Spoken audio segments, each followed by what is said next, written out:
एक राजा ने अपने मंत्री को एक सोने का डंडा देकर कहा, जो भी व्यक्ति तुमसे ज़्यादा मूर्ख दिखाई दे उसे यह सोने का डंडा दे देना, क्योंकि यह डंडा सिर्फ मूर्ख लोगों के लिए ही बना है।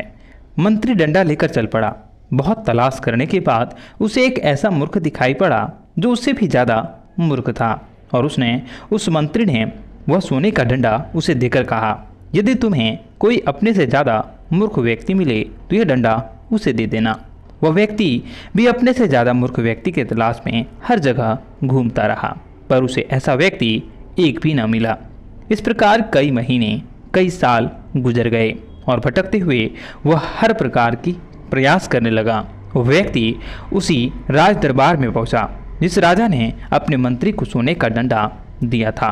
वह व्यक्ति जैसे ही दरबार में पहुंचा तो वहां लोगों की भारी भीड़ लगी हुई थी।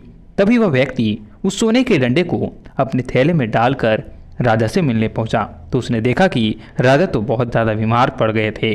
तब राजा ने सभी लोगों से कहा, मेरा अंत समय आ चुका है, अब मैं इस संसार को छोड़कर जा रहा हूँ। तभी उस व्यक्ति ने राजा से पूछने पर कहा, कुछ आज्ञा मांगी। राजा ने कहा, पूछो, क्या पूछना है तुम्हें, मगर जल्दी पूछो। फिर उस व्यक्ति ने महाराज जी से कहा, आपकी सेना में हाथी घोड़े धोना और जो भी राज्य कई राजाओं को लोगों को मार कर जीता है, उन राजाओं को जीता हुआ सोना चांदी हीरे मोती इन सब का क्या होगा। यह सुनकर राजा की आंखों में आंसू आ गए और कहा, यह सब मेरे लिए किसी काम का नहीं है, अभी सब यहीं रहेंगे। तब उसी व्यक्ति ने कहा कि अपने थैले में सोने का डंडा निकाल कर राजा को देते हुए कहा, महाराज जी संभालिए, ये सोने के डंडे को असली हकदार आप ही हैं, क्योंकि मुझे कहा गया था कि सोने का डंडा उस व्यक्ति को दे देना जो सबसे ज्यादा मूर्ख लगे। तो मैं महाराज जी, आपसे ज्यादा मूर्ख और कोई नहीं हो सकता, क्योंकि जब आपको पता था कि इन सभी का कोई काम नहीं, फिर भी आप क्यों ले रहे थे? क्योंकि आप अपना पूरा जीवन दूसरे राज्यों को लूटने में बिता दिए।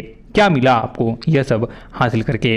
इसलिए मेरे हिसाब से महाराज, पूरी दुनिया में आपसे बड़ा मूर्ख कोई नहीं है, इसलिए मैं आपसे माफ़ी मांगता हूँ, लेकिन यह डंडा आप ही रखिए। यह कहकर वहाँ से वह व्यक्ति चला गया। तभी राजा ने अपने डंडे को देखकर रोने लगते हैं। उसने मन ही मन सोचा कि वास्तव में दुनिया का सबसे बड़ा मूर्ख मैं ही हूँ, क्योंकि मैंने बुरे कर्म तो किए हैं मगर अच्छा कर्म एक भी नहीं किया। इस बात का राजा को बहुत ही ज़्यादा पछतावा हुआ। दोस्तों, अगर आपको यह प्रेरणादायक कहानी सबसे बड़ा मूर्ख कौन अगर अच्छी लगी तो वीडियो को लाइक करके दोस्तों के साथ शेयर कर दीजिएगा। मिलते हैं और किसी नई इंस्पायरिंग वीडियो में, तब तक के लिए जय हिंद, जय भारत।